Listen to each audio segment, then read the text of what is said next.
Everybody, it's Greg here from Drive Aquascape, and today I'm going to really quickly aquascape a Fluval Spec tank. So what I'm going to do is I'm going to set you guys up here, and basically this is the tank that we've got here. Now I've just gone and added some aquarium gravel. There's a good chance we're going to get in, or aquarium sand. Good chance we're going to get interrupted. I'm in the store, but basically I've just gone and I've put about 3 kilos of aquarium sand in here. I'm just moving it towards the back just by hand. And basically I got a couple of really nice pieces of Dragonstone here. And Dragonstone is just a really hard clay, but it's got these really cool striations in it. It's awesome. So what I've got a couple of pieces here, but what you want to do is you want to start off with the biggest pieces first. This is a big piece for this tank, but don't be afraid to use big pieces because they tend to look really awesome. So what I want to do is I want to get this in. Essentially what I want is all these nice kind of striations that are moving at this angle. I want to replicate that with all the rest of the pieces coming in, so it looks like a nice natural formation. So I'm going to sink that in so it's nice and sturdy. And I'm just making sure it's not touching the glass anywhere on it. Now I'm just doing this dry so that we have a nice escape for this customer, but I will be removing all this afterwards. So that's the first piece, and I really like that angle there. I think we just got some nice, might even move just slightly.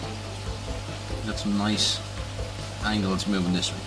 Okay, so now I'm going to go in with the next largest piece, which is just a bit smaller. And again, this has got some really nice lines on it. So again, it's just kind of moving. I'm trying to hover over the camera now to see what you guys are seeing and what we'll be seeing front on. I think from there we're getting a really nice, again, keeping all the striations moving in the same direction. I'm not afraid of a little bit of a negative space, that's okay. And I think that looks, we're just going to move it around a little bit more. Yeah, I think that's definitely where we're at there. Perfect.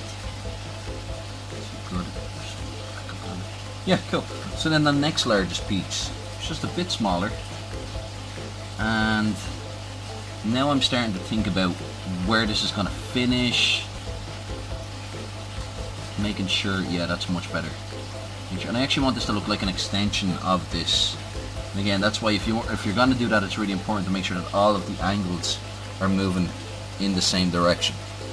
I start to like the way this is looking. So now what I want to do is I want to start kind of softening things up a little bit. So we don't want to fill this tank to the hilt. We want a little bit of space going on. So now I've got one last piece. I think coming quite nicely down the end. Perfect. And then 1 or 2 smaller pieces just to soften and finish off.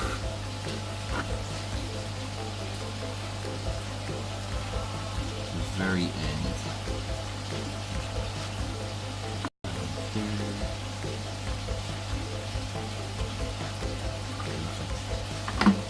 We've got one slightly larger piece here, and I think what I'm going to do is I might just try add it in just in between these to try and fill this gap just slightly.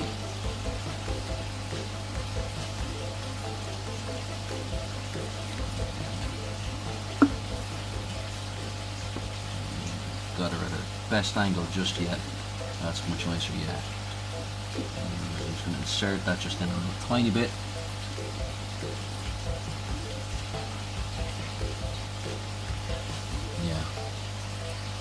And again, just one smaller softening piece here as well. I think that actually looks pretty good now. I think maybe there's a slight bit too much uniformity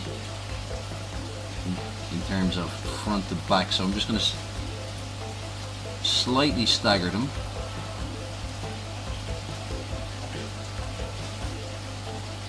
So you don't want it to just look like a straight line either.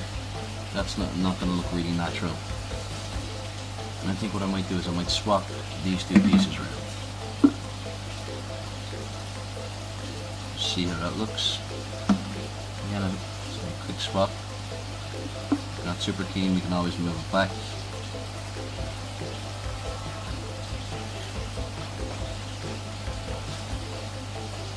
That is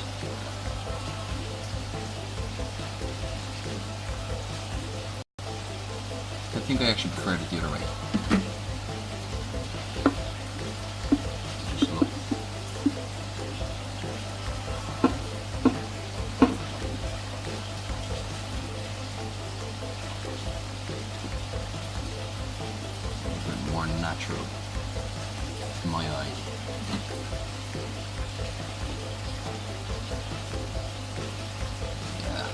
That's definitely better.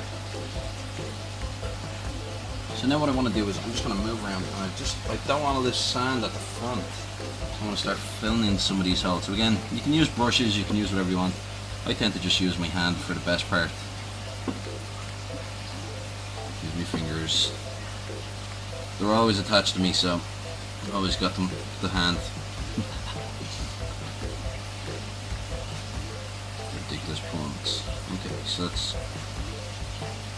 just the same thing. So I'm just gonna pull some of this from the front because I want it to slope nice and gently down. I don't want too many crevices in between these because, again, this scape's going to actually be pulled apart before the client takes it away, but they want to know exactly how it's going to look.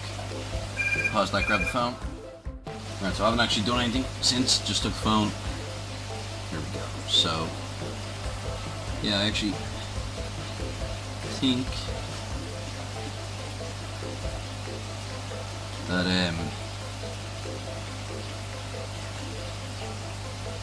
we're looking pretty good. Now what I'm going to do quickly is I'm just going to put the light on it because I want to see what way the shadows are falling once the lightning. Always want to put your light on, check out your scape for sure.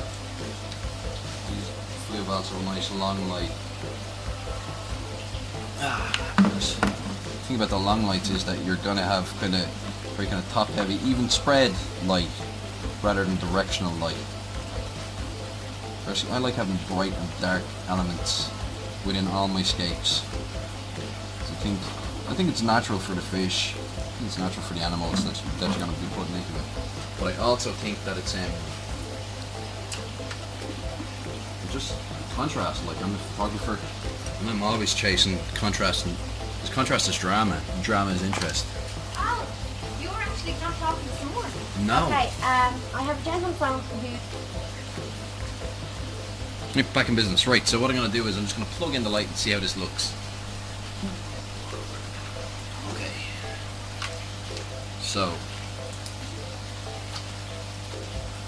here we go. So what we're seeing is, because there's a slight overhang on this particular rock here, we've actually got a nice bit of shadow, which is creating more drama and interest. Now I'm looking at it, I think that the gap is just a little bit too uniform here. That's why this is a really important part of it, just taking the time to kind of have a look and see what way it really looks as the finished item. Oh, I think that's going to work out just better.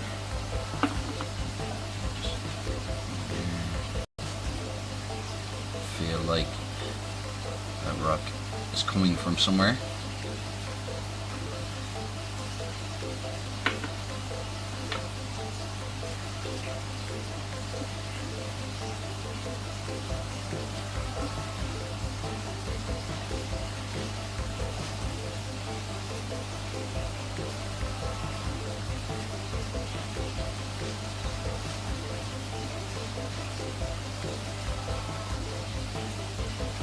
I think I much prefer that.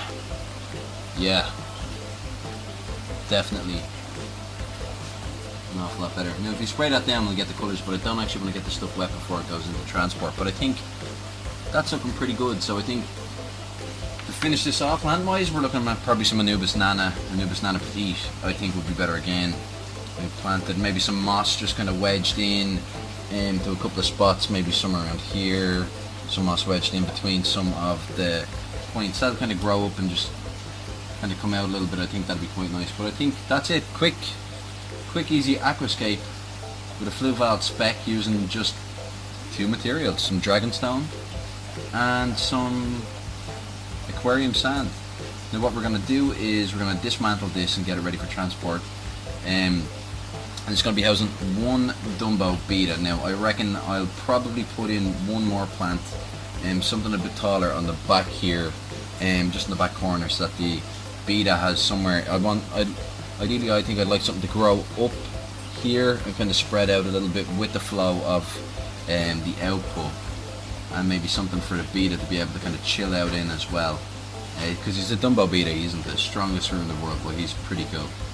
But yeah, what we'll do is we'll wrap this up and we'll follow this with an update once it's all done and dusted. We'll get some pictures sent across from the client and see how she looks. So that's it. Take it easy. Catch you later.